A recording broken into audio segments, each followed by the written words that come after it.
කතාවට ආවතින් ඔයා අද මාගෙම කරගන්නද රහසක් කියලා කිව්වොත් ඔයා මට මාවෙනම් නුඹේ අග රැජිනිය සදහට මං දෙවරක් නොහිතා සැරෙන් සැරේ කෝලෙන් බල බලා ඇසේ අස්සෙන්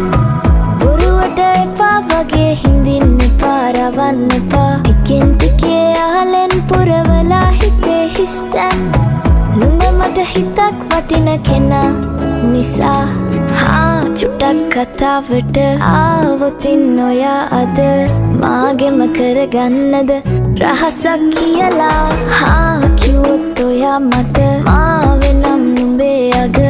රැජිනිය සදහට මං